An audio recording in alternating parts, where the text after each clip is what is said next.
Eh bien, bonsoir. Bonsoir. Un grand merci pour votre présence. Nous sommes heureux, Michel et moi, de vous accueillir pour cette nouvelle conférence et continuer ensemble l'exploration des qualités de l'être au service de l'amour, et plus précisément celle de l'accueil. La dernière fois, nous avons cherché à clarifier la qualité de volonté, en faisant notamment la différence entre la volonté personnelle et la volonté de l'âme. Nous avons vu combien la première n'est en fait rien d'autre qu'un désir concentré et amplifié par la présence d'un puissant mental, alors que la volonté supérieure concerne la vie et l'intention de l'âme une, qui pousse tout en avant et vers le haut, et ne se révèle que par l'intermédiaire du mental abstrait ou supérieur. Cette vision claire de la volonté confère alors un pouvoir dynamique qui concentre l'amour intelligent et peut le rendre si puissant qu'il met fin au désir, véritable entrave aux justes relations, quand il n'est pas transmuté justement en aspiration puis en volonté comme on l'avait vu. Après cette note très impaire ou yang de la volonté, intéressons-nous aujourd'hui à une qualité plus paire, plus yin, la qualité d'accueil. Ces deux qualités, la volonté et l'accueil, sont en lien avec les énergies de printemps, que sont le bélier et le taureau. On pourrait dire qu'avec le pouvoir dynamique de la volonté, le bélier est émetteur des qualités de l'âme, alors que le taureau nous parle plus de la fonction réceptrice de ces qualités. Le premier signe émet, le deuxième reçoit ou accueille, d'où le titre de la conférence de ce soir. Les symboles des deux signes sont d'ailleurs très parlants à ce sujet.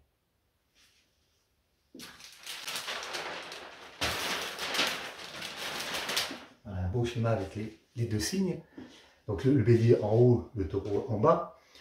Donc le bélier dont toutes les lignes convergent vers le bas. La tête et les cornes plongent vers le sol, le tout avec des lignes droites, affûtées et directes. Le taureau, doté de lignes courbes et circulaires, qui symbolise bien la notion justement d'accueil, avec ses cornes en forme de coupe tournées vers le haut, comme pleinement ouvertes, prêtes à réceptionner les qualités de l'âme. Nous avons là deux archétypes fondamentaux, tous deux reliés aux deux qualités essentielles, la volonté, au rayon 1, et l'amour-unité, au rayon 2. L'amour-unité qui est en lien avec l'accueil, comme nous allons le voir ensemble ce soir. En effet, dans l'étymologie du mot « accueil », on retrouve la note d'unité.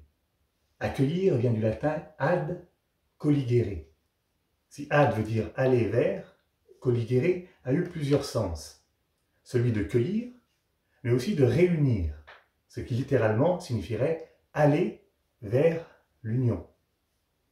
Ce qui se retrouve bien d'ailleurs dans le sens actuel du mot, lorsqu'on accueille quelqu'un dans sa famille ou dans un groupe, par exemple, celui qui était isolé ou sans famille se retrouve uni à un nouveau groupe, réuni, aller vers l'union.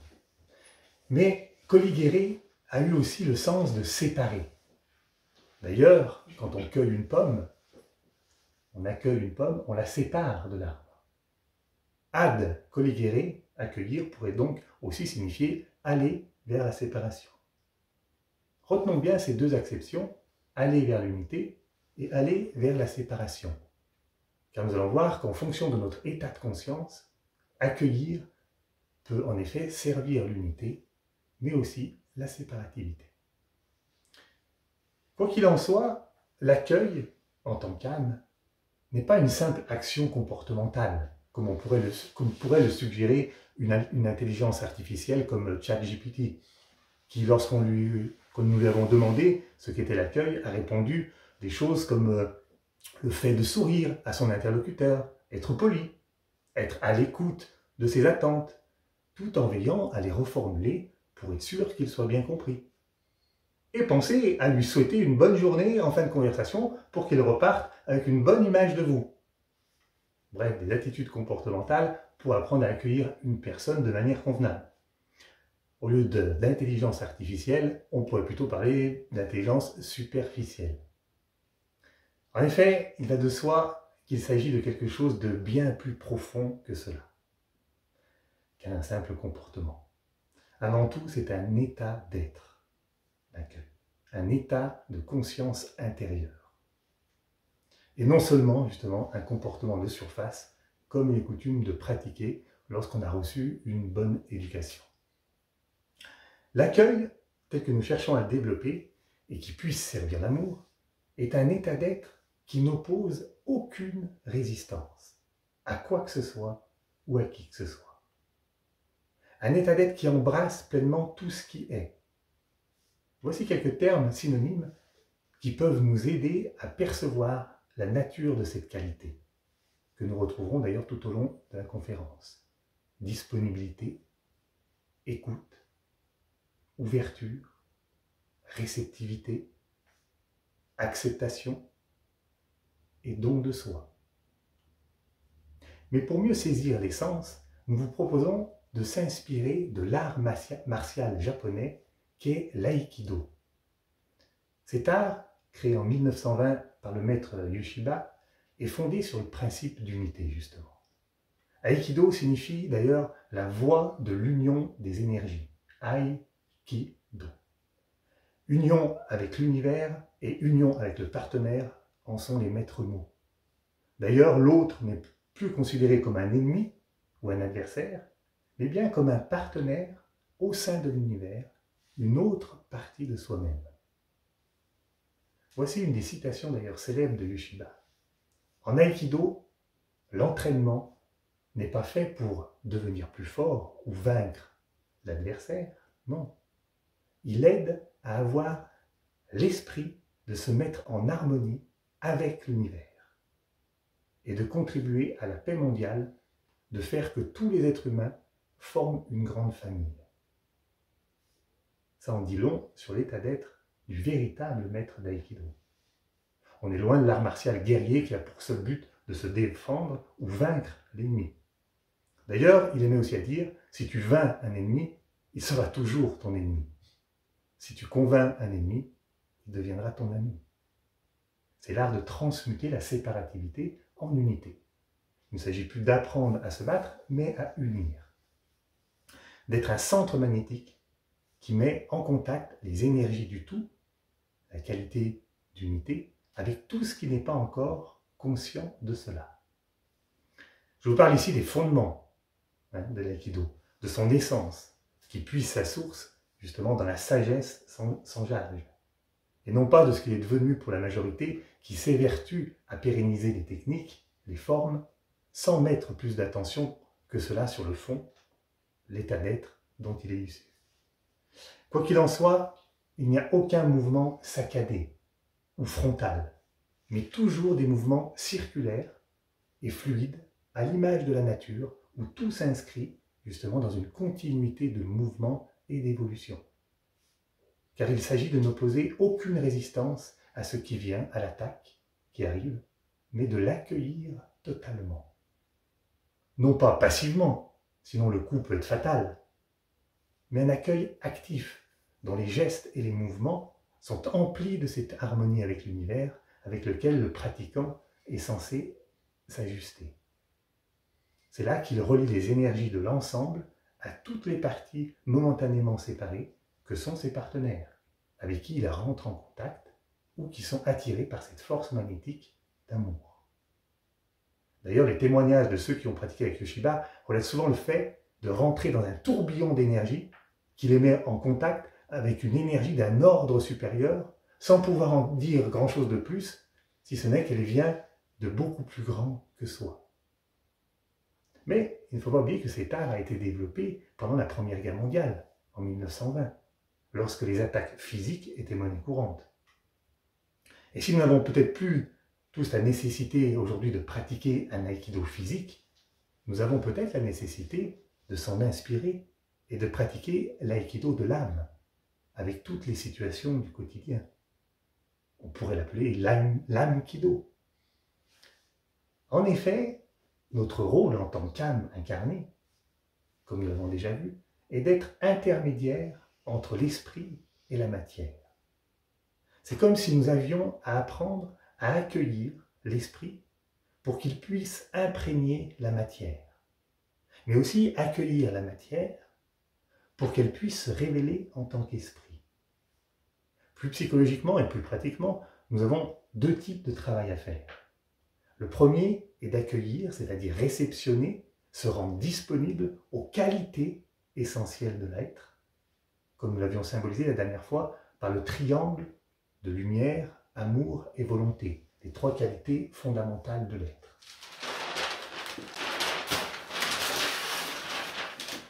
Lumière, amour et volonté. Le deuxième travail est d'accueillir les situations du quotidien, toutes les formes physiques, émotionnelles et mentales, symbolisées par le triangle du bas. Physique, émotionnelle et mentale. Afin justement qu'elles puissent être mises en contact avec les énergies supérieures de l'âme et progresser sur leur chemin d'évolution. Mais cet art de l'accueil est loin d'être facile, et comme tout art, il demande de l'entraînement.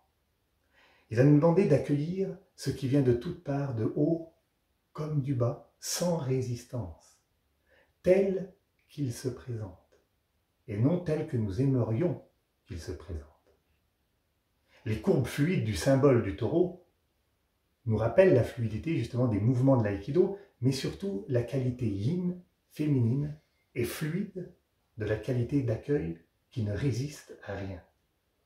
Nous allons voir qu'à force de s'entraîner à cet accueil, dans les deux directions, nous devenons un centre magnétique qui unit tout ce qui est séparé, non par la force, mais par notre état d'être et notre état de présence.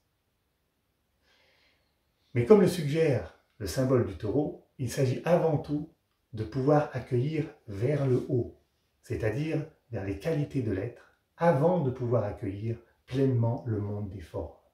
C'est pourquoi les cornes, la coupe, est orientée vers le haut.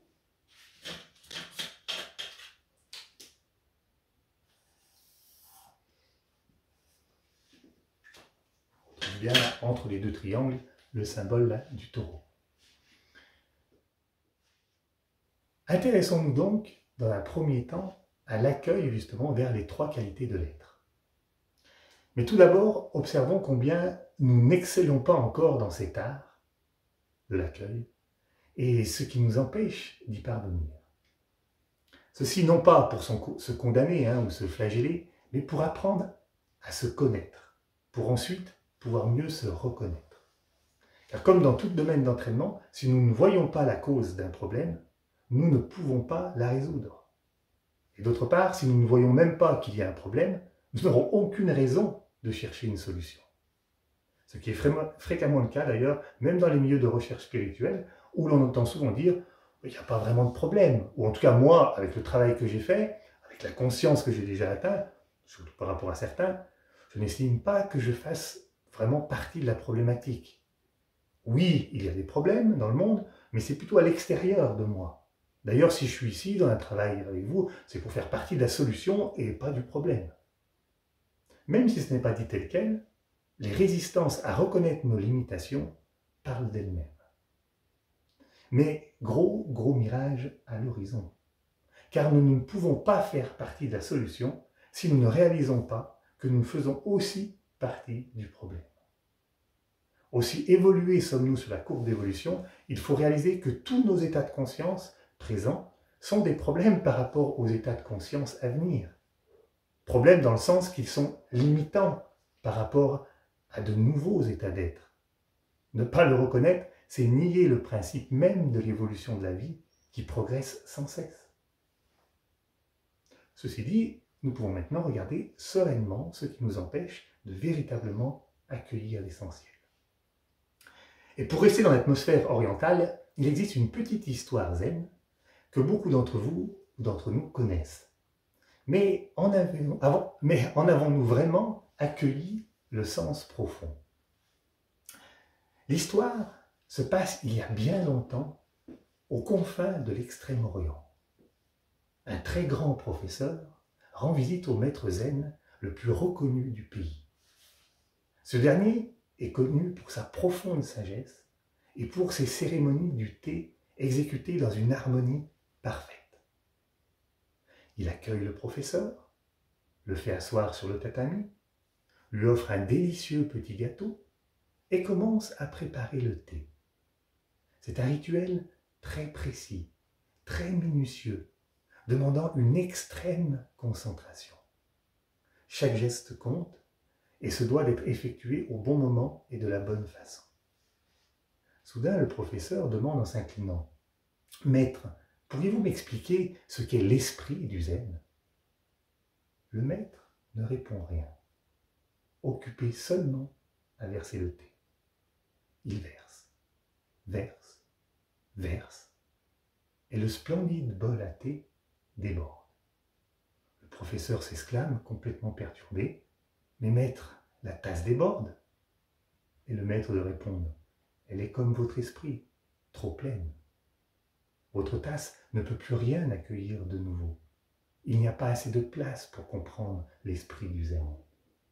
Revenez me voir quand elle sera vide. » Le professeur s'en retourna tout ébranlé, mais peut-être jamais aussi près de la vérité.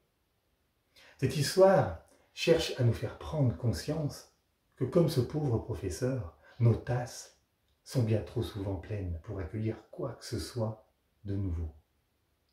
Que la coupe du taureau est avant tout tournée vers le bas, vers le monde des formes, sans plus pouvoir se réorienter vers le haut.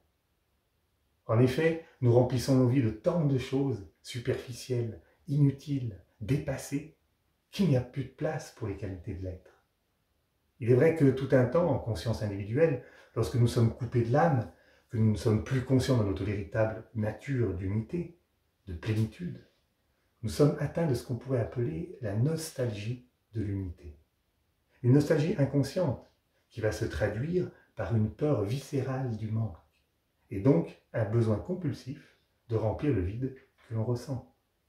On va remplir au maximum nos tasses, physiques, émotionnelles, mentales, à ras-bord, espérant inconsciemment retrouver cette unité perdue. Mais une fois trop pleine, il n'y a plus de place justement pour autre chose que soi-même. En ce qui concerne nos tasses physiques, nous pouvons la remplir par d'innombrables choses, mais prenons quelques exemples. Par exemple, le bruit. Certains sont dans une incontinence verbale et les paroles inutiles débordent de leur bouche comme le thé de la tasse. Dès qu'ils sont en présence de quelqu'un, la sensation de vide intérieur est tellement forte qu'il faut remplir l'espace de mots tout aussi inutiles les uns que les autres. Vous noterez qu'il n'y a pas d'espace pour un échange véritable, qu'il n'y a aucune disponibilité à autre chose qu'eux-mêmes, ou tout simplement à l'autre. Notre tasse physique peut aussi se remplir d'activités physiques de tout ordre. Dès que nous avons un moment de libre, nous avons tellement du mal à supporter cette sensation de vide que nous cherchons quelque chose à faire.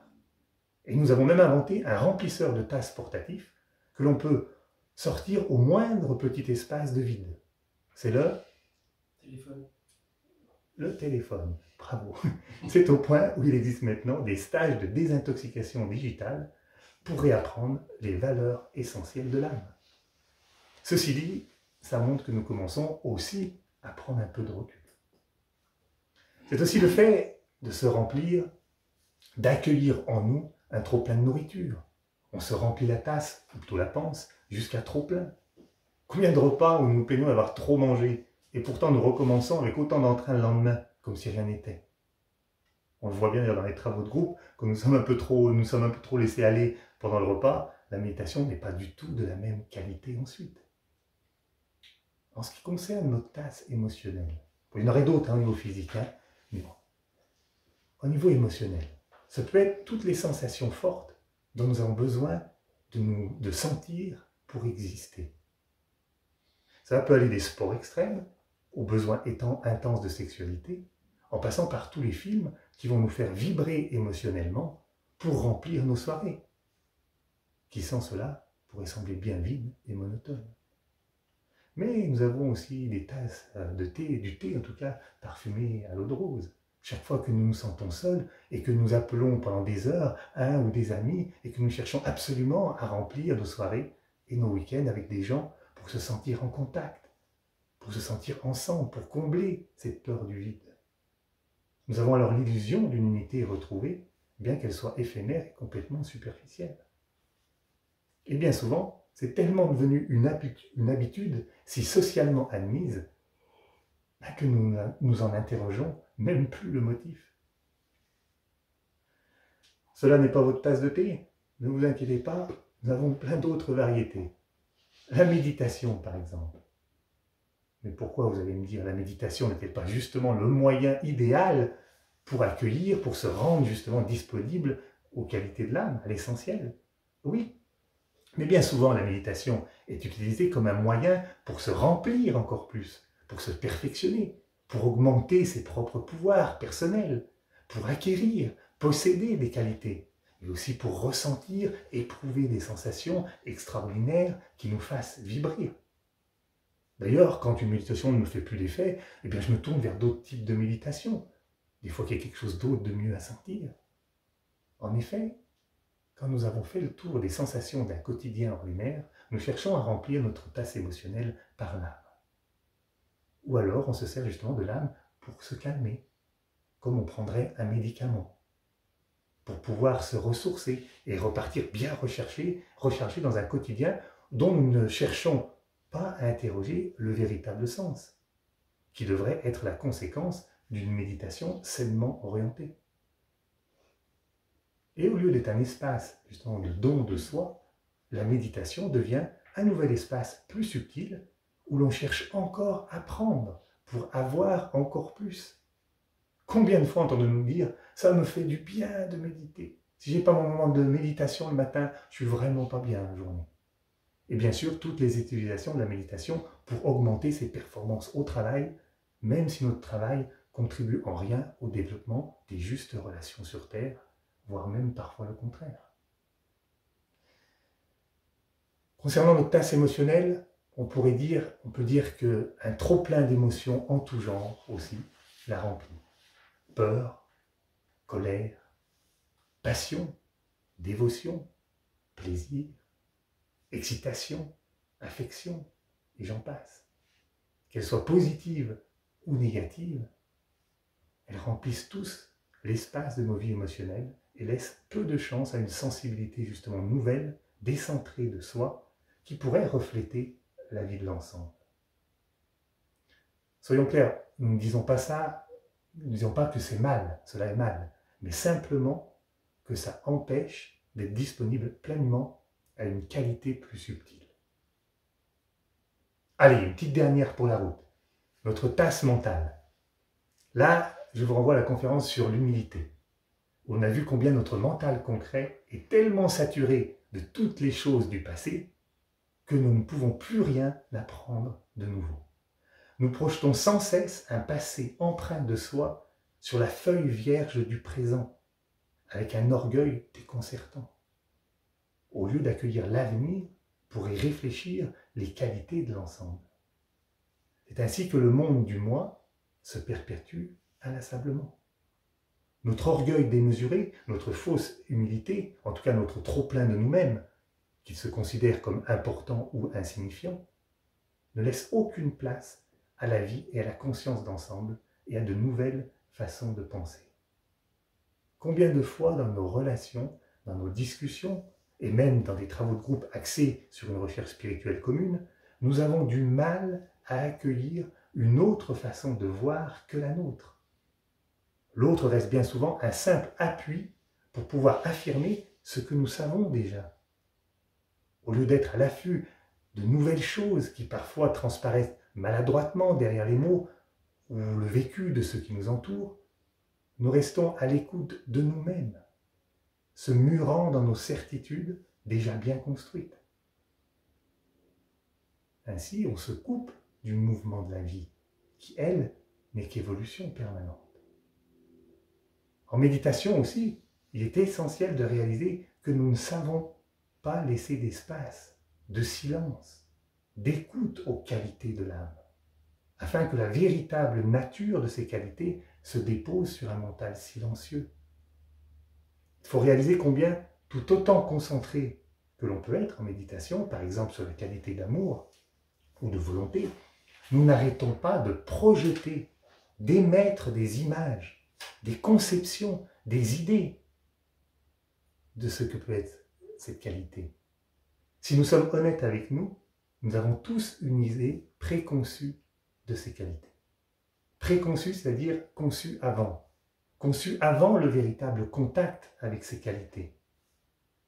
Chacun de nous avons une tasse bien remplie de la notion d'amour, par nos lectures, par notre éducation, par notre culture, par notre expérience personnelle passée de l'amour, nos espoirs concernant l'amour.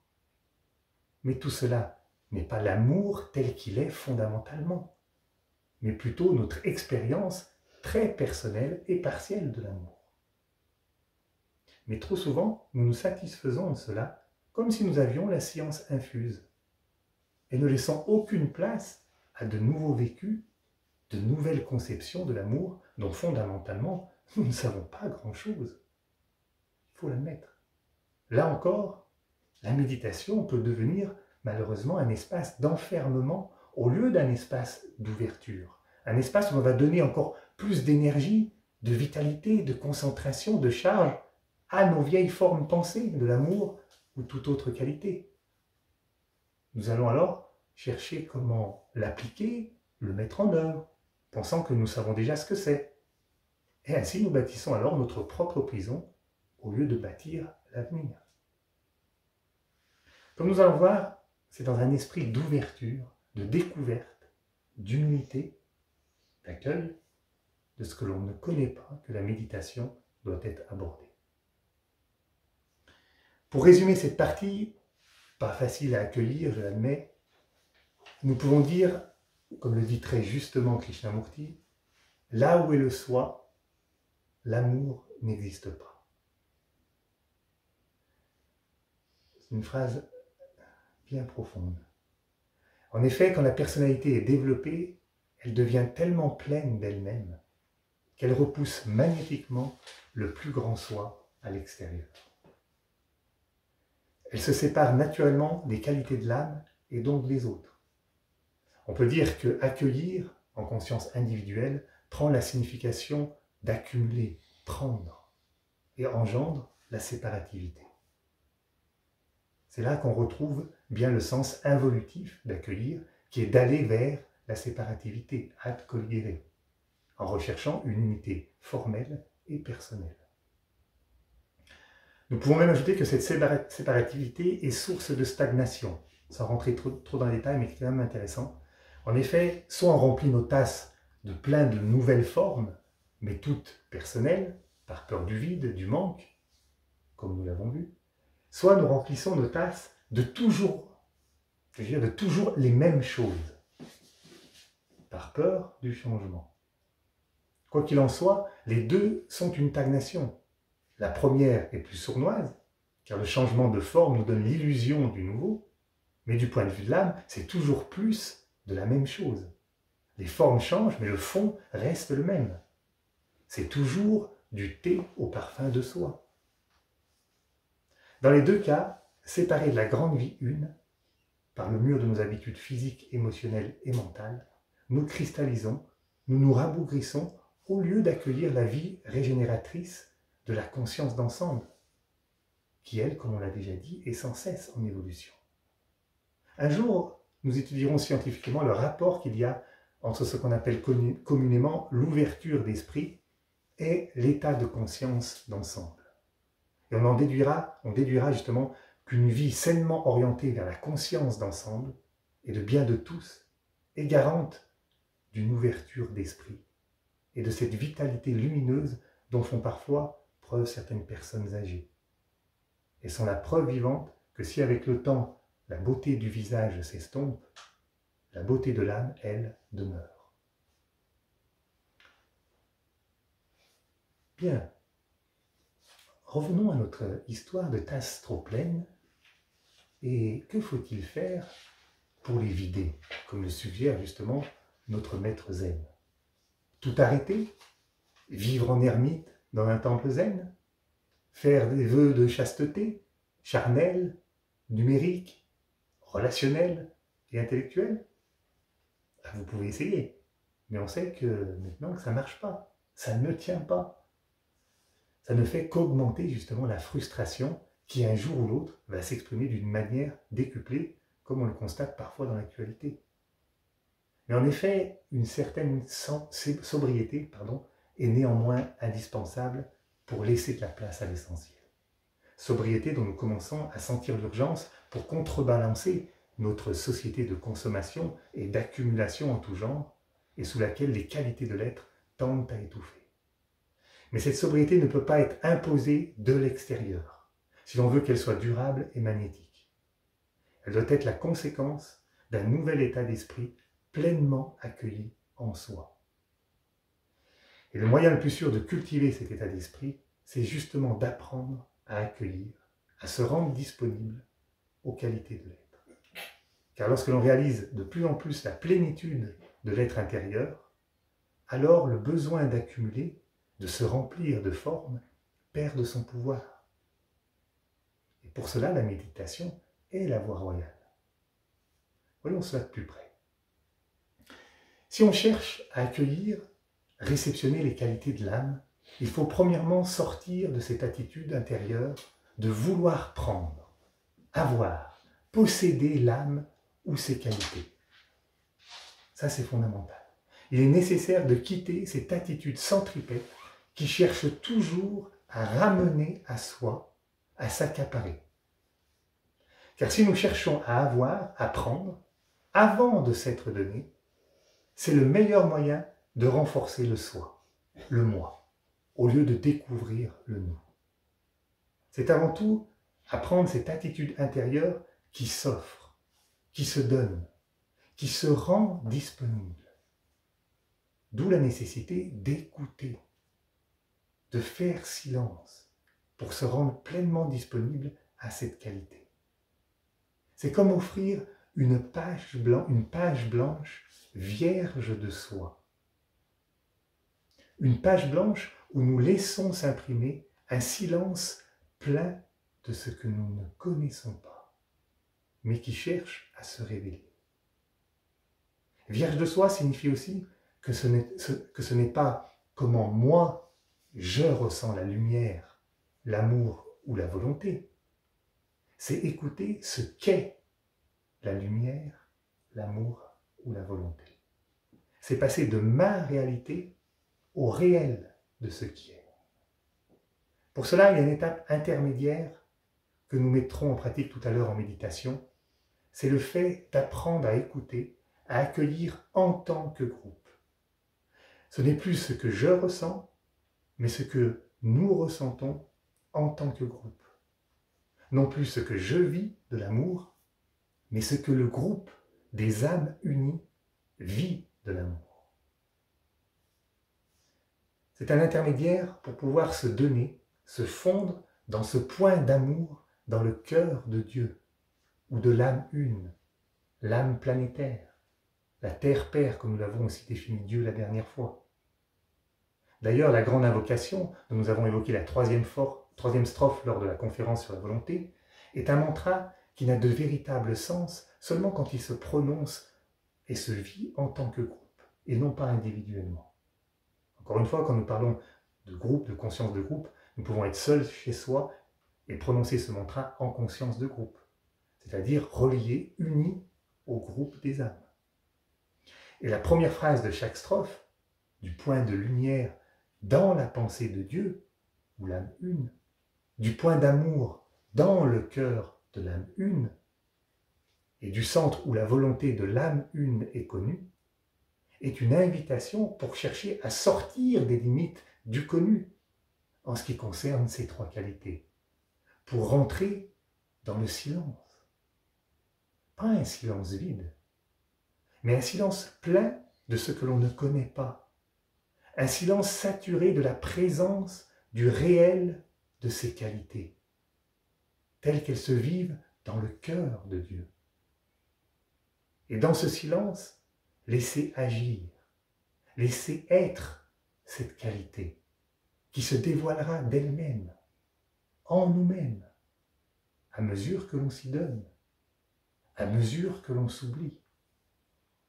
Comme se dévoile la présence majestueuse de la montagne à mesure que l'on s'arrête, que l'on se décentre de soi-même et que l'on écoute profondément ce silence saturé de la présence de la montagne. Souvent, le piège est de vouloir mettre trop de volonté personnelle pour rejoindre ces qualités. Encore une facette du trop-plein de soi-même.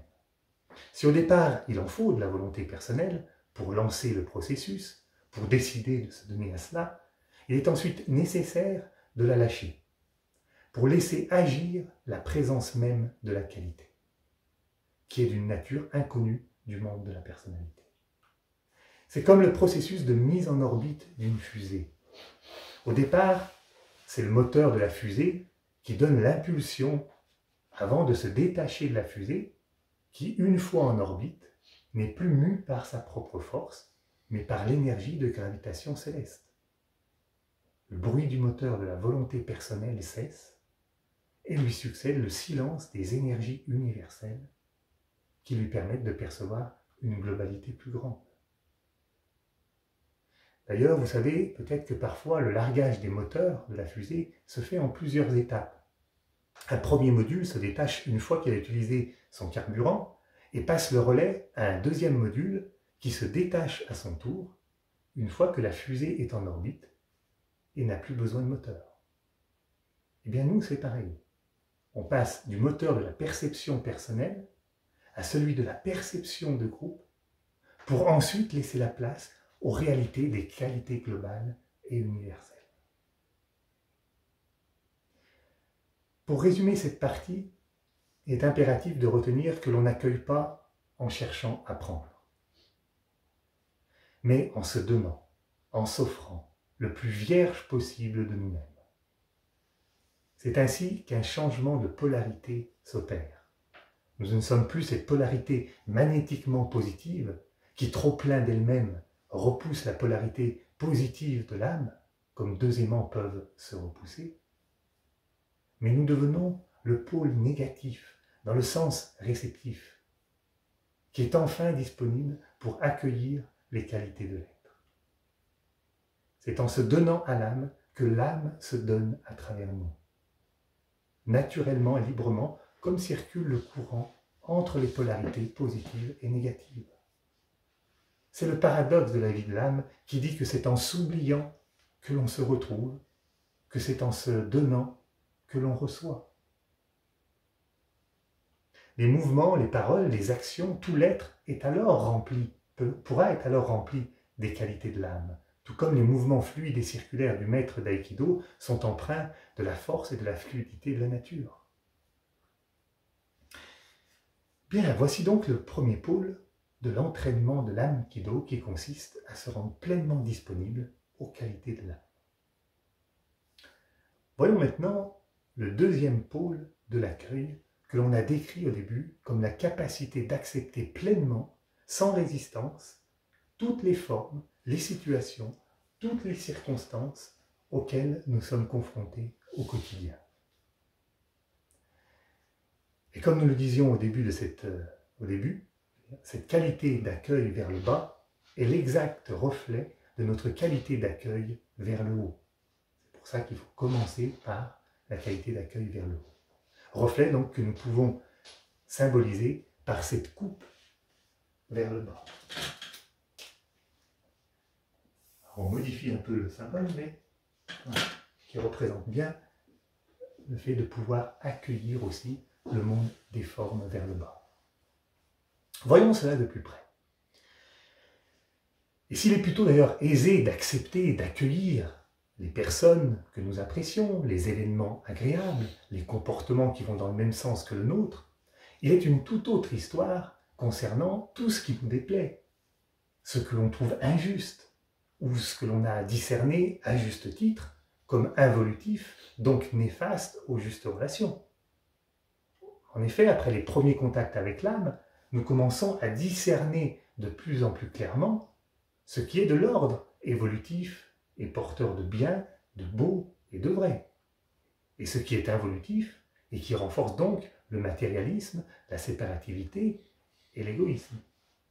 Nous n'avons plus besoin d'ailleurs d'une autorité extérieure pour nous l'indiquer, nous le ressentons intérieurement, car la lumière de l'âme en nous commence à éclairer sur le chemin, à nous éclairer.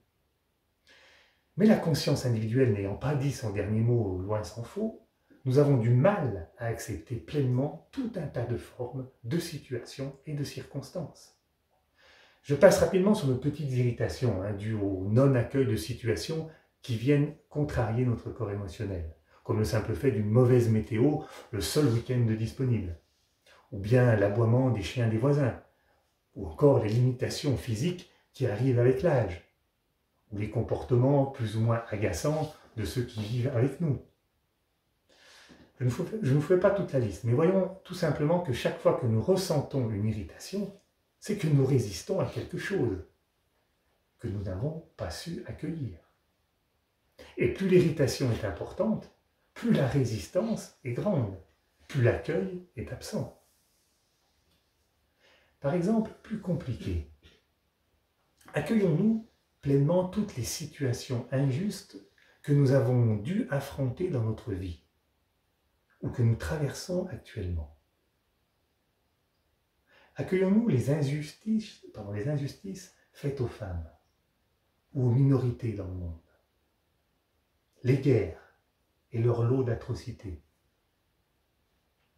Accueillons-nous les décisions politiques qui ne vont pas dans le sens que nous espérons.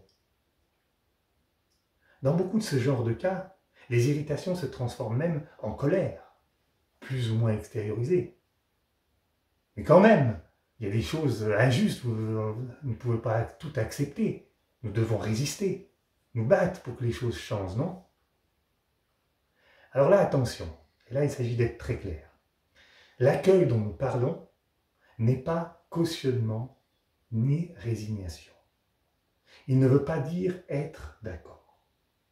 Il est évident que certaines choses sont en désaccord avec la loi d'amour.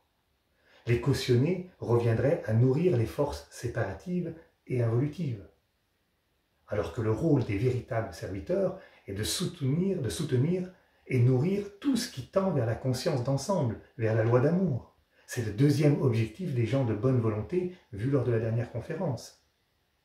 Cautionner reviendrait donc à se résigner, à fuir nos véritables responsabilités. Mais se battre est tout aussi involutif. N'oublions pas, si tu vains un ennemi, il sera toujours ton ennemi, et certainement encore plus intensément. Le combat, c'est l'arme de la personnalité, qui donne naissance aux soldats violents et qui renforce ce contre quoi il se bat. Il est par nature séparateur, et si en conscience de masse ou en conscience individuelle, il est parfois un mal nécessaire, en conscience d'ensemble, il convient de le transmuter en accueil. L'outil de l'âme dans l'art martial des justes relations n'est pas le combat, mais l'accueil. Ce n'est pas non plus un accueil forcé, parce qu'il est écrit dans les livres de sagesse et qu'il faut savoir accueillir. Non, ces trois formes d'accueil, accueillir sans discernement, avec colère ou de manière forcée, ne sont que des expressions de l'accueil déformées par la conscience individuelle et polarisées émotionnellement. Et ce n'est pas de ce centre de vie et de conscience que les serviteurs doivent apprendre à discerner, penser et agir. À ce sujet, l'analogie du maître d'aïkido est éclairante. S'il n'est pas en harmonie avec l'univers, il va accueillir les attaques non pas en tant qu'âme, mais en tant que personnalité mue par son corps émotionnel et son mental concret. Il accueillera alors l'attaque soit trop passivement, et le coup peut lui être fatal, ou bien il l'accueillera trop activement, avec colère et volonté personnelle, et il peut alors tuer son partenaire. Quoi qu'il en soit, l'action ne sera pas juste. Pour réaliser l'action juste, qui doit accueillir l'attaque et la transmuter en une énergie pacifique, il doit se laisser agir à partir d'un autre point de vie et de conscience. Eh bien nous, c'est la même chose. Si nous accueillons trop passivement, ce qui revient à être d'accord avec tout sans véritable discernement, et nous nous résignons alors à cautionner des comportements qui n'ont plus lieu d'être, soit nous accueillons trop activement, et alors, avec colère, nous combattons, intérieurement ou extérieurement, ce qui n'a plus lieu d'être non plus. En fait, que l'on accueille à bras ouverts tout et n'importe quoi, ou que nous accueillons à coups de poing, ces deux attitudes ne sont que des expressions du corps émotionnel, et non de l'âme. Mais l'accueil, perçu à partir du cœur et du plan mental supérieur, tel que l'âme le conçoit, est d'une toute autre nature. C'est un accueil qui va permettre de mobiliser des énergies beaucoup plus subtiles, mais aussi bien plus pérennes. C'est un état d'être qui ne peut être perçu qu'en tant que guerrier pacifique, lorsque nous accueillons les qualités de l'âme telles que nous l'avons vu précédemment. Réalisons que dans cet état de conscience du guerrier pacifique, tout est perçu au sein d'une même grande vie, et qu'au sein de cette unité de vie, tout a sa place, et tout est à sa juste place.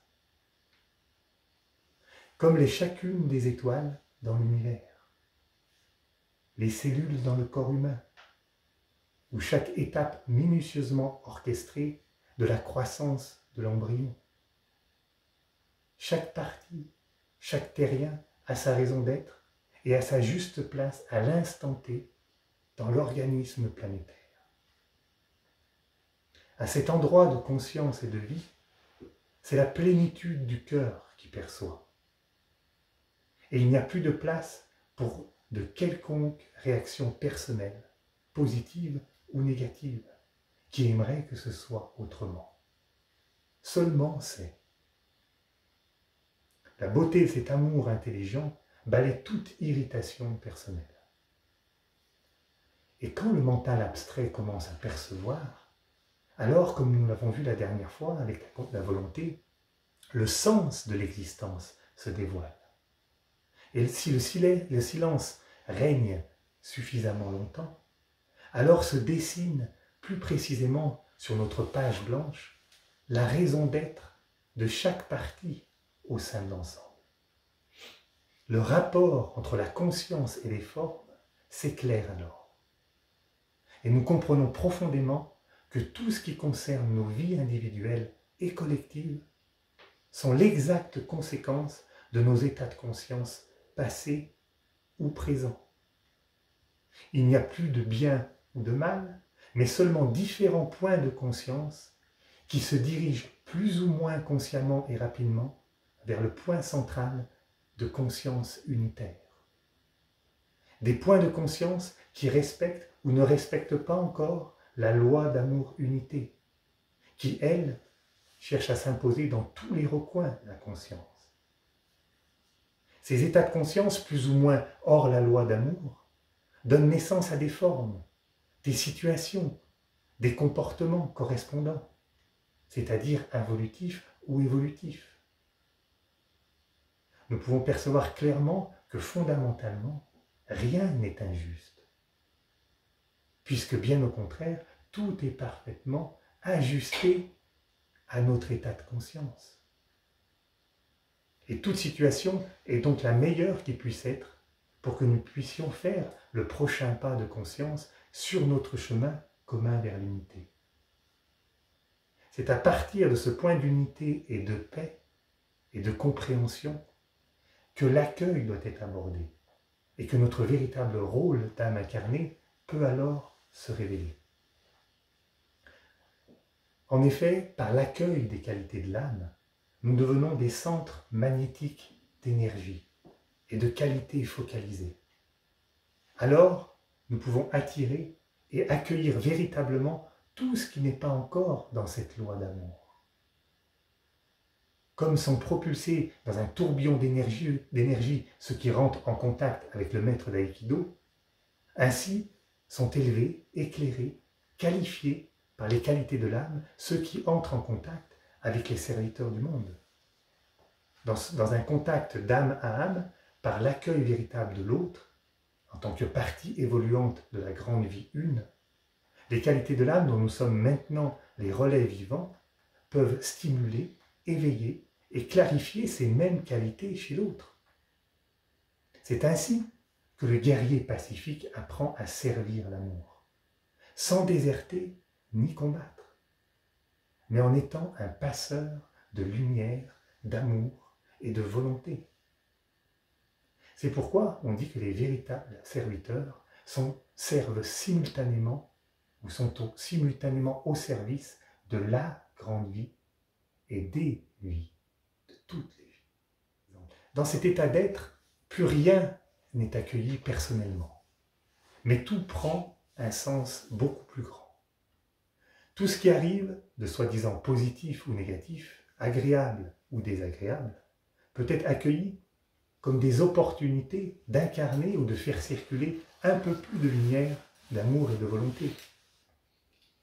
Toutes les difficultés, les crises individuelles ou collectives sont accueillies comme des opportunités d'évoluer, de s'accorder de plus en plus à cette grande loi d'amour-unité, et non considérées comme des malheurs à subir ou à éviter. Les critiques aussi à notre égard, celles qui sont constructives sont accueillies, elles aussi comme des moyens de s'ajuster, et celles qui sont gratuites et nocives sont accueillies avec divine indifférence, c'est-à-dire avec cet amour divin qui les considère comme des expressions d'état de conscience encore enfantins. Il y aurait bien d'autres effets de l'accueil, mais nous ne pouvons pas tous les évoquer, à nous de les expérimenter au quotidien. Mais pour terminer, prenons un exemple pratique. Et pour rester sur notre thème du jour, arrêtons-nous sur un thème d'actualité qui concerne la débauche de toutes ces personnes ultra riches qui dépensent sans compter, qui accumulent jusqu'à l'absurde des biens matériels totalement inutiles et qui accaparent et concentrent toute la richesse du monde au détriment de la majorité. Il est vrai que cette attitude peut être révoltante et que l'on est tenté de se battre contre eux. Et quand on ne peut pas le faire personnellement, on est bien content que d'autres s'y attaquent par procuration, en cherchant à les taxer, à traquer les paradis fiscaux, à les dénoncer, pourquoi pas à les emprisonner. Comme ça, comme si d'ailleurs ça allait pouvoir enfin résoudre le problème de la juste répartition, alors que ça ne fait que renforcer leur corporatisme et leur ingéniosité à trouver des parades toujours plus sophistiquées. Mais admettons que nous arrivions à confisquer toute leur fortune. Ne croyez-vous pas que leur avidité se répercutera sur d'autres domaines? C'est un cercle vicieux. Mais nous pratiquons tout de même cette attitude du soldat belliqueux. Ou alors nous nous résignons et nous devenons le soldat qui déserte le champ de bataille et qui va se construire sa petite vie tranquille, loin de tous les problèmes du monde. Voilà. Parfois nous oscillons violemment entre les deux, sans jamais trouver ce point de paix au centre. Ce point de paix, c'est l'attitude du guerrier pacifique, celui qui, dans le silence de l'unité, perçoit que l'état de conscience à l'origine de ce comportement est ce besoin compulsif d'accumuler, de se remplir de la conscience individuelle et du corps émotionnel. Alors, comme le fait la vie, il l'accueille comme une étape inéluctable sur le chemin de l'évolution. Et comme il perçoit aussi que tout est relié, que rien n'est séparé, qu'il est lui-même en interdépendance avec tout ce qui existe, il perçoit qu'il fait aussi partie du problème. Qu'en lui, il nourrit encore des états de conscience identiques. Il cherche encore, lui aussi, à remplir ses tasses personnellement. Peut-être de façon beaucoup plus subtile, comme on l'a vu tout à l'heure. Mais il sait que cet état de conscience involutif encore présent en lui-même, vient donner du pouvoir à ce même état de conscience chez tous ses frères humains et contribue aux multiples formes que peuvent revêtir cet état de conscience. Il ne se sent pas séparé d'eux. Il sait aussi que le seul moyen est d'accueillir en lui-même la proposition correspondante, la qualité d'être nécessaire qui mettra fin à ces comportements néfastes. Et si pour le problème de l'orgueil, l'antidote était l'humilité, et que pour le désir, c'était la volonté, dans ce cas, l'antidote à l'accumulation, à l'avarice, c'est l'accueil. C'est pourquoi, dans la profondeur du silence, il continue à apprendre la véritable signification de l'accueil, à se donner, à se rendre disponible, à accueillir aussi bien les qualités de l'être que toutes les formes de vie. En pratiquant cette conscience de l'accueil, il continue à l'élévation de conscience et à la transmutation de tous les comportements d'avidité, d'avarice et d'appropriation. Seulement ainsi, nous verrons de plus en plus apparaître une société de sobriété et de partage, qui sera la conséquence naturelle et pleinement accueillie d'un état d'être de conscience intérieure, et non pas d'une contrainte extérieure. Il sait que ça prendra du temps, mais que le groupe de tous les guerriers pacifiques grandit de jour en jour et augmente en puissance, en amour et en clarté. Alors bienvenue dans ce travail commun où les occasions de participer l'Aikido, cet art des justes relations, ne manquent pas. Chaque situation qui nous irrite est le signe d'une résistance et donc l'occasion de mettre en pratique ce véritable accueil. Pour symboliser et synthétiser la forme pensée de ce soir, nous pouvons dessiner à partir du point central entre les deux triangles un grand 8, un lemniscate qui embrasse et qui accueille les deux triangles.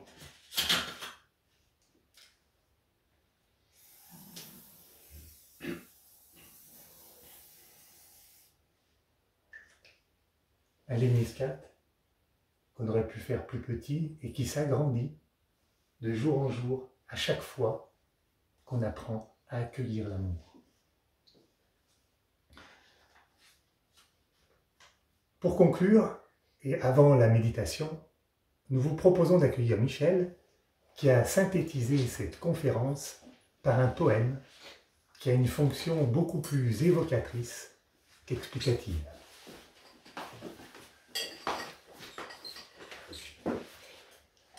Ce poème s'intitule « Accueillir ce qui est ». Partout, des formes séparées, toutes attirantes dans une direction isolée, chérissant celles qui nous plaisent et repoussant les autres sans malaise. Refuser l'attitude combative, la résignation est autant une dérive. Nous devons trancher, choisir une couleur. Belliqueux soldat ou lâche déserteur. Existe une troisième voie, l'Aikido, unie aux autres par l'eau, qui peut accueillir ce qui est, sans pour autant cautionner les méfaits. Véritable art de la transmutation, accompagnant tout vers l'évolution. Sens de l'amour et du discernement, qui jamais ne se laisse aller au dénigrement. Se donnant à l'unité, le serviteur, en toute virginité, accueille chaque opportunité pour transformer l'adversité en fraternité. La vie est. En son sein, elle cherche à unir toutes les parties encore en devenir, pour laisser circuler le monde des qualités dans nos tasses de thé enfin vidées.